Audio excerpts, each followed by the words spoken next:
Heart অ্যাটাকের পর আসন্ন এনসিএল টি-20 দিয়ে মাঠে ফিরতে যাচ্ছেন তামিম ইকবাল। খেলার আগ্রহ প্রকাশ করেছেন অপর দুই সিনিয়র ক্রিকেটার মুশফিক ও মাহমুদুল্লাহ রিয়াদ। এদিকে দ্বিতীয় আসরে বেড়েছে ভেন্যুর সংখ্যা। প্রথম আসরের ভেন্যু সিলেটে হবে সেমিফাইনাল ও ফাইনাল, আর নতুন দুই ভেন্যু বগুড়া ও রাজশাহীতে হবে গ্রুপ পর্বের সব ম্যাচ। নিশ্চিত করেছেন বিসিবির টুর্নামেন্ট কমিটির চেয়ারম্যান আকরাম খান। ইনজুরির কারণে দীর্ঘ বিরতি দিয়ে এনসিএল টি-20-র প্রথম আসর দিয়ে মাঠে ফিরেছিলেন তামিম ইকবাল। বিপিএল এর জন্য প্রস্তুত করেছিলেন নিজেকে। মাঝে হার্ট অ্যাটাকের পর আবারও লম্বা বিরতি কাটাতে সেই এনসিএল টি-20কেই বেছে নিচ্ছেন জাতীয় দল থেকে অবসর নেয়া সাবেক এই অধিনায়ক, যেখানে তার সঙ্গী হতে যাচ্ছেন টি-20 থেকে অবসর নেয়া আরও দুই সিনিয়র ক্রিকেটার মুশফিক ও মাহমুদুল্লাহ রিয়াদ। প্রশ্ন, তরুণদের এই প্ল্যাটফর্মে সিনিয়রদের অংশগ্রহণে কতটুকু উপকৃত হবে দেশের ক্রিকেট? আশা করছি তিনজন খেলবে। তামিম চিটাংয়ের সাথেও কথা বলেছে, তামিমও খেলবে।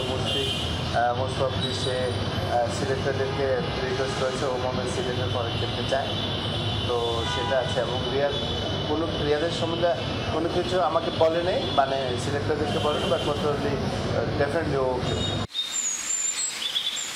আসরের জৌলুস বাড়াতে বাড়ছে ভেন্যুর সংখ্যা। প্রথম আসরের একমাত্র ভেন্যু সিলেটের সঙ্গে এবার যুক্ত হচ্ছে বগুড়া ও রাজশাহীর নাম, যার মধ্যে গ্রুপ পর্বের লড়াই হবে বগুড়া ও রাজশাহীতে, আর সেমিফাইনাল ও ফাইনাল অনুষ্ঠিত হবে সিলেট আন্তর্জাতিক স্টেডিয়ামে। বগুড়া কিন্তু আগে অনেকগুলো ম্যাচ হয়েছে, সেটা আমাদের মাথায় আছে। তারপর রাজশাহীতে মনে করেন যে আপনার প্রচুর ক্রিকেট আছে, ফ্যান আছে, ক্রিকেট অনেকেই আসে, ভালো ভালো প্লেয়াররা আসছে ওখান থেকে, তো সেটা আছে। এবং সিলেটে যেটা আমাদের ডে নাইটের একটা মাথায় আছে, যে সেমিফাইনাল ফাইনাল হয়তো আমরা ডে নাইট করবো, সেটা কিন্তু আমরা সিলেটে প্ল্যান করি। এনসিএল এর মাঝে জাতীয় দল ব্যস্ত থাকবে এশিয়া কাপে। টি-20 ফরম্যাটের এই আসরে বাংলাদেশের ভালো সম্ভাবনা দেখছেন আকরাম খান।